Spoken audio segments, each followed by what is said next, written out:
itu biasanya disebut dengan teater. Unsur-unsur drama ada alur, penokohan, dialog, terus latar dan bahasa. Itu ada pada halaman 205. Coba Abi baca alur, tentang alur. Alur adalah rangkaian peristiwa dan konflik yang menggerakkan jalan cerita. Alur drama mencakup bagi bagian 1. Pengenalan cerita, 2. Konflik awal, 3. Pengembangan konflik, dan 4. Penyelesaian. Penokohan merupakan cara pengarang di dalam menggambarkan karakter tokoh dalam pementasan drama. Tokoh utama adalah tokoh yang menjadi sentral cerita dalam pementasan drama. 2. Tokoh pembantu adalah tokoh yang dilibatkan atau dimunculkan untuk mendukung jalan cerita dan memiliki kaitan dengan tokoh utama. Tokoh utama setidaknya ditandai oleh 4 hal, yaitu 1. Paling sering muncul dalam setiap adegan. 2. Menjadi sentral atau pusat perhatian tokoh-tokoh yang lain. 3. Kejadian-kejadian yang melibatkan tokoh lain selalu dapat dihubungkan dengan peran tokoh utama. Dan 4. Dialog-dialog yang dilibatkan tokoh-tokoh lain selalu berkaitan dengan peran tokoh utama. Jadi unsur-unsur drama yang pertama itu ada alur. Tadi alur merupakan rangkaian peristiwa dan konflik yang menggerakkan jalan cerita. Alur drama mencakup bagian-bagian. Pertama ada pengenalan cerita, konflik awal, perkembangan konflik, dan penyelesaian. Alur itu jalannya suatu peristiwa. Karena adanya alur ini, jadi dia bisa membagi tahap-tahap atau bagian-bagiannya. Tadi yang pertama ada pengenalan cerita, yang kedua ada konflik, ada problem gitu, ada masalah awal, perkembangan konflik. Jadi berkembang konflik itu di tengah-tengah cerita drama gitu, berkembang terus sehingga setelah konflik itu bergejolak tuh. Nah, harus adanya penyelesaian kan. Coba yang B. Ada tokoh utama dan tokoh pembantu. Adit. Tokoh utama adalah tokoh yang menjadi sentral cerita dalam pementasan drama. 2. Tokoh pembantu adalah tokoh yang dilibatkan atau dimunculkan untuk mendukung jalan cerita yang memiliki kaitan dengan tokoh utama. Tokoh utama setidaknya ditandai oleh 4 hal, yaitu 1. Paling sering muncul dalam setiap adegan. 2. Menjadi sentral atau pusat perhatian tokoh-tokoh yang lain. 3. Kejadian-kejadian yang melibatkan tokoh lain selalu dapat menghubungkan dengan peran tokoh utama. Dan 4. Dialog-dialog yang melibatkan tokoh-tokoh lain selalu berkaitan dengan peran tokoh utama. Baik, unsur-unsur drama yang kedua ada penokohan. Penokohan itu merupakan cara pengarang di dalam menggambarkan karakter tokoh. Jadi penokohan itu cara pengarang memberi karakter pada tokoh. Cara pengarang memberikan karakter atau sifat gitu. Jadi pada tokoh yang akan memainkan pementasan drama ataupun dalam bahasa tulis juga. Dalam pementasan drama mempunyai posisi yang penting. Tokohlah yang mengaktualisasikan naskah drama di atas pentas.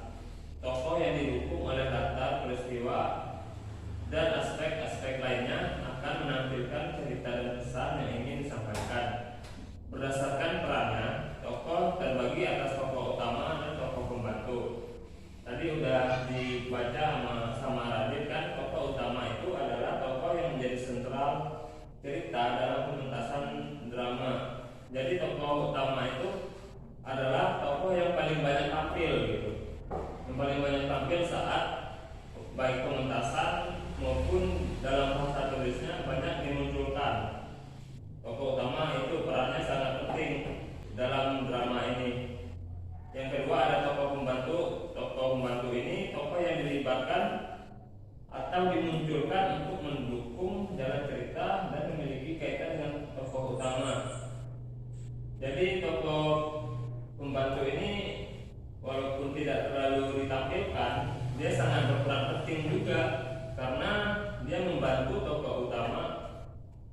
dalam peristiwa-peristiwa yang akan terjadi gitu. Jadi tokoh utama setidaknya ditandai oleh 4 hal. Caca, yang pertama ada apa? 1. Paling sering muncul dalam setiap adegan. Benar kan? Paling muncul kan? Kalau tokoh utama setidaknya ditandai oleh 4 hal. Yang pertama sering muncul. Jadi tokoh utama itu sangat penting, berperan sangat penting di dalam suatu cerita. Sedangkan tokoh pembantunya hanya membantu tokoh utama, walaupun enggak terlalu ditampilkan, tapi dia juga begitu penting untuk mendukung tokoh utama tersebut. Yang kedua, menjadi sentral atau pusat perhatian tokoh-tokoh lain. Benar, karena dia sering muncul atau sering tampil dalam suatu cerita, jadi dia menjadi suatu pusat perhatian dari tokoh-tokoh yang lain. Yang ketiga, kejadian-kejadian yang melibatkan tokoh lain selalu dapat dihubungkan dengan peran tokoh utama. Yang keempat, dialog-dialog yang melibatkan tokoh-tokoh lain selain berkaitan dengan peran tokoh utama.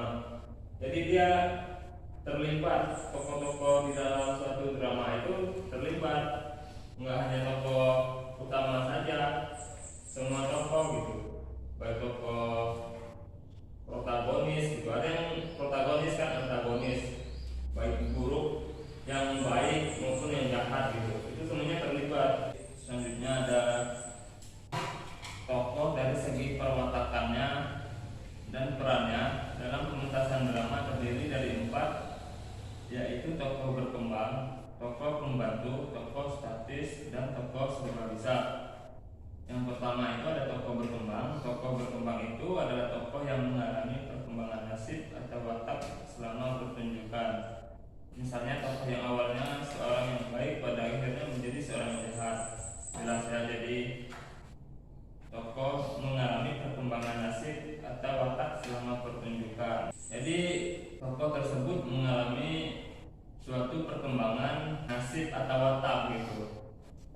Misalnya dia sebagai tokoh jahat misalnya, terus kemudian dia berteman sama tokoh-tokoh baik, kemungkinan besar bisa menjadi tokoh baik karena dia terpengaruh teman dan lingkungannya itu mempengaruhi dia ya jadinya.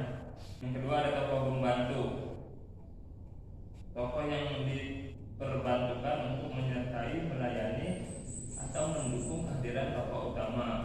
Yang ketiga tokoh statis. Coba Caca ulangi.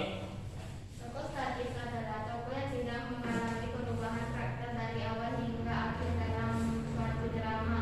Misalnya seorang tokoh yang berkarakter jahat dari awal drama akan tetap bersifat jahat di akhir drama. Jadi tokoh statis itu tadi kan dikatakan, misalnya seorang tokoh yang berkarakter jahat dari awal, jadi dia sebelum bermain drama dia udah jahat, misalnya perannya udah jahat, jadi sampai akhir juga dia tetap bersifat jahat. Itu disebut tokoh statis. Jadi dia nggak bergerak. Kalau posisinya bergerak dinamis. Jadi misalnya dia tiba-tiba awalnya jahat, di akhir cerita dia baik gitu. Jadi itu disebut dinamis, dia bergerak, berpindah, berkembang. Dinamis, kalau berkembang dinamis. Kalau tetap statis. Jadi yang keempat tokoh serba bisa. Coba selanjutnya Sugianto. Tokoh serba bisa ada tokoh yang dapat berperan tokoh lain. Misalnya tokoh yang berperan sebagai seorang raja, tetapi ia juga berperan sebagai seorang pengemis untuk mengetahui kehidupan rakyatnya. Ya, jadi tokoh serba bisa itu adalah tokoh yang berperan sebagai tokoh lain. Jadi dia walaupun seorang raja, perannya sebagai seorang raja, tapi dia bisa berperan juga sebagai pengemis misalnya. Itu disebut tokoh serba bisa. Jadi dia bukan hanya sebagai seorang raja saja, hanya dia bisa juga bermain drama sebagai tokoh lain. Jadi itu disebut tokoh serba bisa. Jadi dia nggak hanya satu, walaupun dia raja, jadi sampai akhir itu nggak jadi seterusnya nggak raja gitu, nggak jadi tokoh raja, tapi dia bisa juga, entah itu jadi pengemis kan, bisa jadi pakaian biasa, itu semua tingkah laku tokoh, karakter tokoh gitu. Unsur-unsur drama selain alur dan penokohan ada juga di dialog. Dalam sebuah dialog itu sendiri ada 3 elemen yang tidak boleh dilupakan. Yang pertama ada tokoh, yang kedua ketiga. Jadi tokoh itu merupakan pelaku yang mempunyai peran yang lebih dibandingkan pelaku-pelaku lain. Sifatnya bisa protagonis atau antagonis. Kalau sifat yang protagonis itu sifat baik jahat gitu. Protagonis. Baik. Caca, protagonis. Abi antagonis apa itu Abi? Antagonis yang baik atau yang jahat? Antagonis itu tokoh yang memiliki karakter yang jahat. Kalau protagonis yang baik. Dan seringkali kalau tokoh antagonis itu dia selalu menentang tokoh yang baik. Jadi menimbulkan konflik, di situ ada permasalahan. Dan di dalam permasalahan itu biasanya ada juga yang disebut dengan penyelesaian. Yang selanjutnya latar. Latar adalah keterangan mengenai ruang dan waktu. Penjelasan latar dalam drama dinyatakan dalam petunjuk pementasan. Yang terakhir unsur-unsur drama, coba Sugi. Bahasa merupakan media komunikasi antar tokoh. Bahasa juga bisa menggambarkan watak tokoh, latar ataupun peristiwa yang sedang terjadi. Apabila disajikan dalam bentuk pementasan, drama memiliki unsur lainnya, yakni sarana pementasan seperti panggung, kostum, pencahayaan, dan tata suara. Coba kalau menurut Abi, bahasa yang kita gunakan sehari-hari kan, itu apa pengertiannya? Maksudnya itu gimana? Bahasa itu apa? Menurut Abi bahasa itu apa? Bahasa merupakan percakapan orang dengan Manusia. Sama aja. Orang sama orang sama aja. Jadi kalau Relit, Bahasa adalah suatu percakapan atau untuk berkomunikasi dengan orang lain. betul. Jadi bahasa itu alat komunikasi untuk menyampaikan suatu maksud tertentu. Itu bahasa. Jadi bahasa memiliki bunyi intonasi tersendiri. Begitu itu udah mencakup luas ya, bahasa secara luas ya, mempunyai intonasi, mempunyai bunyi. Kan kita kalau berbicara ngomong biar tersampaikan, kalau orang agak jauh dari kita kan agak suara kita harus keras dong. Kan itu intonasi. Di bahasa itu selain alat komunikasi bisa sebagai lambang bunyi, jadi intonasi ya. Jadi agak sampai harus keras kan? Begitu.